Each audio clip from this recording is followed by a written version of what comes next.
عزیزان گرامی، اب جناب زینب کبریٰ نے اس دربار میں خطبہ دینا نہیں تھا. توجہ، امام موجود ہیں، چوتھے امام موجود ہیں، بی بی کے بھی امام ہیں، لیکن جیسے ہی، اور خود یزید ایک تخت پہ بیٹھا تھا، بار بار جناب زینب سے خطاب کرتا تھا. تاریخ میں الفاظ ہے، اس نے سوال کیا ان میں زینب کون؟ کیونکہ سن رکھا تھا پورے رسے خطبے دیے ہیں یزید کے خلاف اور مولا کے دفاع میں. اس نے سوال کیا زینب کون ہے؟ کسی نے اشارہ کیا یہ ہیں. اس نے بی بی سے کلام کیا، بی بی نے کہا اس لائق نہیں سمجھتی تیرے سلام کا جواب دوں. اس نے پھر خطاب کیا آپ زینب ہے، بی بی نے کہا جواب نہیں دیتی. بچے ڈرنے لگے، بی بی نے کہا ڈرنے کی ضرورت نہیں ہے، کچھ نہیں بگاڑ سکتا.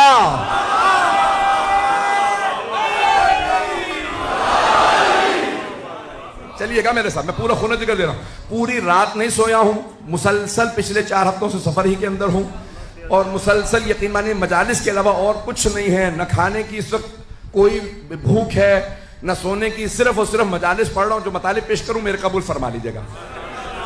اب ایک مرتبہ جب وہ بار بار خطاب کر رہا تھا نا، بی بی جواب نہیں دیتی تھی. جناب زینب نے، اس نے پہلے کلام کیا، جواب نہیں دیا، بار بار کلام کیا، پھر سلام کیا، بی بی نے جواب نہیں دیا.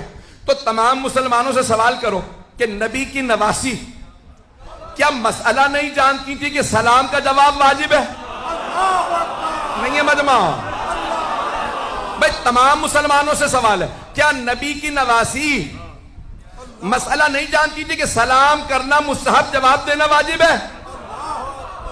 اگر کہتے ہو کہ نہیں وہ مسئلہ جانتی تھی تو پھر مانو نا اسے مسلمان نہیں مانتی تھی.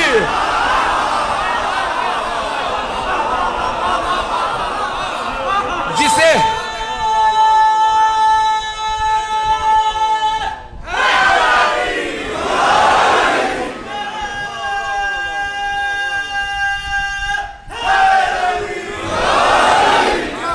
توجہ فرمائی جانے کے رہا.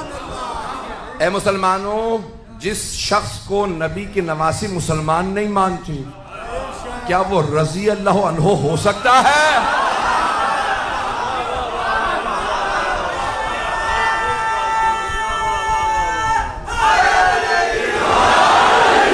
بات پہنچ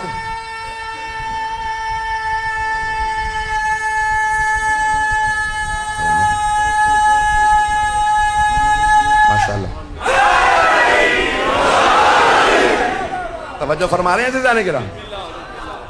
اب جناب زینب جواب نہیں دے رہی ہیں، بار بار کلام کرتا ہے. امام وقت کی ذمہ داری تھی کہ حق ادا کرتے. امام علیہ السلام کھڑے ہو گئے خطبہ دینے کے لیے. یزید نے فوراً جلاد سے کہا، فوجیوں سے کہا زنجیروں میں ہاتھ ڈال کے بٹھا دو، ان کو بولنے نہ دینا، خطبہ نہ دینے دینا. سارے مجمع نے کہا یزید یہ قیدی ہے، بولنے دے. کہا تم نہیں جانتے، انہیں بولنے کی اجازت نہیں ہوگی. جب مولا سجاد کو اس نے روک دیا، اب جناب زینب کبریٰ ایک مرتبہ قیام کرتی ہیں. جہاں قیدی بیٹھے تھے نا چبوترے پہ، بی بی ایک مرتبہ کھڑی ہو گئی. جیسے ہی جناب زینب خطبے کے لیے کھڑی ہوئی تو یزید نے جلاد سے کہا تازیانے لگاؤ، اس بوڑھی خاتون کو بٹھا دو، بولنے نہ دینا. 700 کرسی نشین تھے.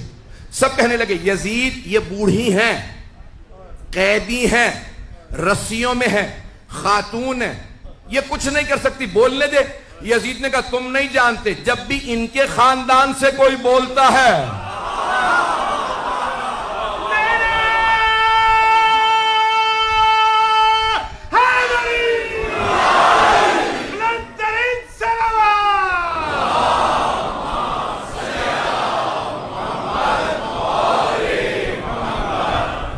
جب بھی ان کے خاندان سے کوئی بولتا ہے وہ ہمارے خاندان کو نابود کر دیتا ہے.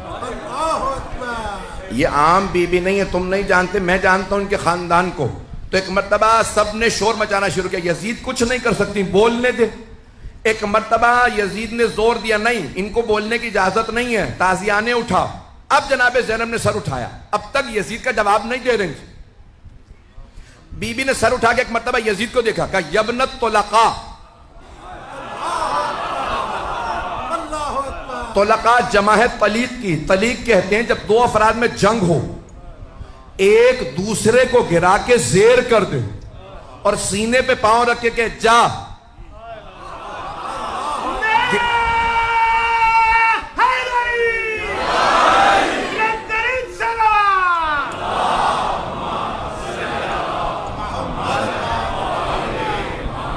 اسے گرانے کے بعد زیر کرنے کے بعد کہ جا میں نے گرا دیا تھا میں تجھے چھوڑ رہا ہوں.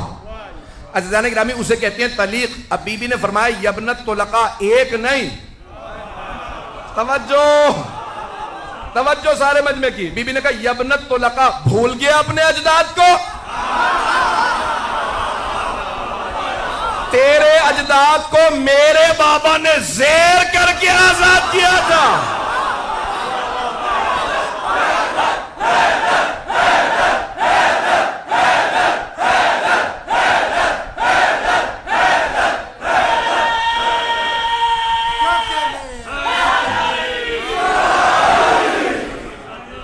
توجہ فرمائیں گے نا عزیزان کرام. بی بی نے فرمایا ابنت طلقاء, بھول گیا اپنے اجداد کو جنہیں زیر کرنے کے بعد میرے بابا نے آزاد کر دیا تھا. میرے بابا اور میرے نانا نے آزاد کیا تھا. میں علی کی بیٹی ہوں, روک سکتا ہے تو روک کے دکھا. رسیوں میں ایک بی بی کہہ رہی ہیں اس سے حکومت اس کی, تخت اس کا, تاج اس کا, سکہ اس کا, فوج اس کی, لشکر اس کا, محل اس کا. بی بی قیدی تھی. بی بی نے کہا خدا کی قسم ہم اہل بیت کا ذکر مٹنے والا نہیں ہے.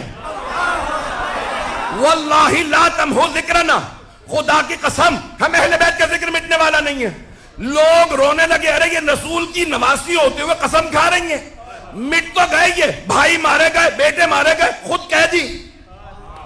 وہ سمجھ نہیں رہے تھے نہ یزید کی حکومت رہے گی, نہ تخت رہے گا, نہ تاج رہے گا, نہ سکہ, نہ فوج. اسی شام میں یزید کی قبر کا نشان نہیں ہوگا. ہر جگہ لکھا ہوگا welcome to the city of Syeda Zainab.